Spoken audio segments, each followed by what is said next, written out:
दोस्तों, आज की कहानी को देखकर आपको काफ़ी मज़ा आएगा, तो वीडियो को अंत तक ज़रूर देखें। और उस वक्त घर में मेरे सास ससुर जेठ जी, उनकी पत्नी और एक बेटा जो 3 साल का था वही रहते थे। मेरे पति कमाने के लिए बाहर रहते थे और 4-5 महीने के बाद आते थे। पति के जाने के 5-6 दिन बाद मुझे अपनी पति की याद आने लगती। उसके बाद जेठ जी भी काम से बाहर चले गए।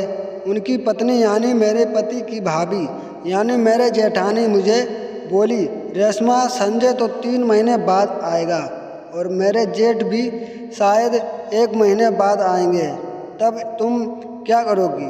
मैंने कहा, मैं क्या कर सकती हूँ? भाभी बोली, ठीक है, मैं ही कुछ करती हूँ। और यह कहकर वह बाहर चली गई। मैं एक दिन भर सोचती रही कि जेठानी जी क्या करने वाली हैं। रात के वक्त सास ससुर खाना खाकर सोने चले गए। भाभी सब काम खत्म करके अपने बेडरूम में सोने चली गई। रात में करीब 12:30 बजे मैं पानी पीने के लिए जगी और किचन की ओर जाने लगी। तभी भाभी के रूम से कुछ आवाज़ आने लगी।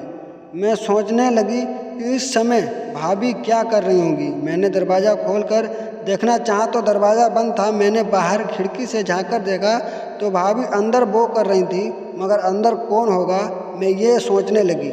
फिर कभी देखने की कोशिश की लेकिन कोई दिखाई नहीं दिया, तो मैं वापस बेडरूम में आ गई, लेकिन रात भर मैं सो नहीं पाई। सुबह हम लोगों ने चाय पी और काम पर लग गए। खाना बनाया और कपड़े वगैरह साफ किए। सब काम खत्म करने के बाद जब सास ससुर आराम करने बेडरूम में चले गए तो ठीक उसी समय मैंने भाभी से पूछा। मैंने भाभी से कहा, मुझे आपसे एक बात पूछनी थी। भाभी ने कहा, आप पूछो। मैंने कहा, भाभी कल रात को आपके रूम से कोई आवाज़ें आ रही थी। भाभी बोली, यार रेशमा, तुम्हें तो पता है कि मेरे पति बाहर गए हुए हैं और मुझे क्या चाहिए तुम खुद ही समझदार हो।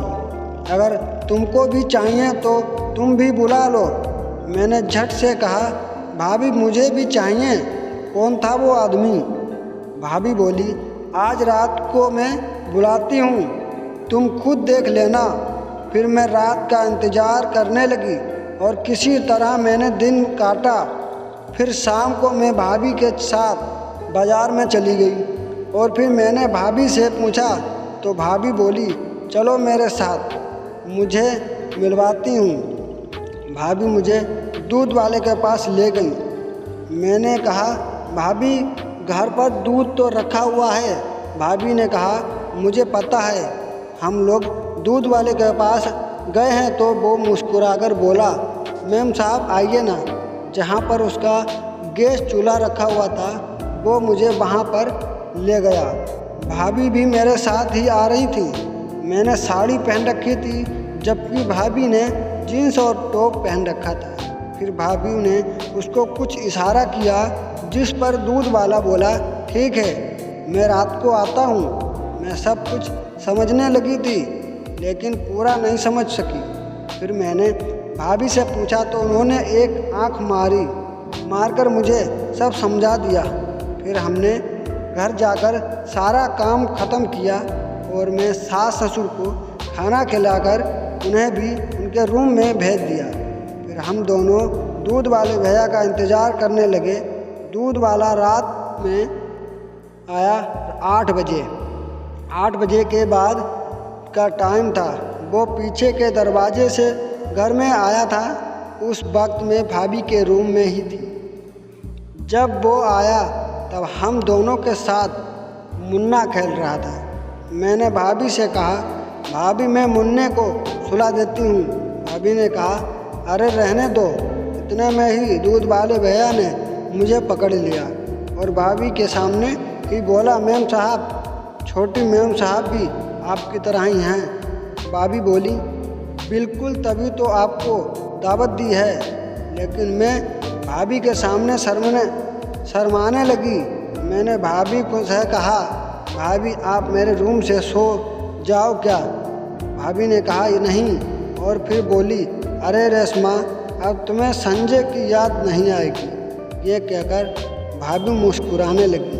फिर भाभी दूध वाले भैया से बोली, मेरा नंबर कब आएगा? इस पर उसने बोला। थोड़ी देर के बाद भाभी बोली, ओके। उसके बाद हम कुछ बातें करने लगे। भाभी ने बताया कि उन्होंने किस तरह दूध वाले भैया को मनाया। उस समय मुन्ना हमारे साथ ही खेल रहा था। तभी दूध वाला बोला, आ जाओ बेटा, तुझे एक और भाई देता हूँ। भाभी बोली, हाँ ज़रूर। भाभी मेरी बगल में ही लेटी हुई थी और मुन्ना फर्श पर खेल रहा था। अब मैंने जाकर मुन्ने को संभाल लिया और उसे गोदी में उठा लिया। मैंने मुन्ने की शक्ल को ध्यान से देखकर उसकी शक्ल भी मनोहर से ही मिलती जुलती थी। लगभग 1 घंटे के बाद हमने मनोहर को वापस को भेज दिया, क्योंकि उसको ज़्यादा देर घर में रखना ठीक नहीं था। सास ससुर भी जल्दी ही जग जाते थे, इसलिए हमने मनोहर को वापस भेज दिया। लेकिन अब मुझे संजय की याद अधिक नहीं आती थी। और भाभी ने बताया कि दूध वाले भैया अब दूध के पैसे भी नहीं लेते थे, जिस कारण हमारा 1000 से 2000 बच भी जाया करता था और दोनों को खुशी भी मिल जाती थी। अगर आपको ये कहानी अच्छी लगी है तो हम आपके लिए ऐसी ही कहानी लाते रहेंगे। आप सब्सक्राइब कर लीजिए और कमेंट में बताइए कि आपको ये कहानी अच्छी लगी या नहीं।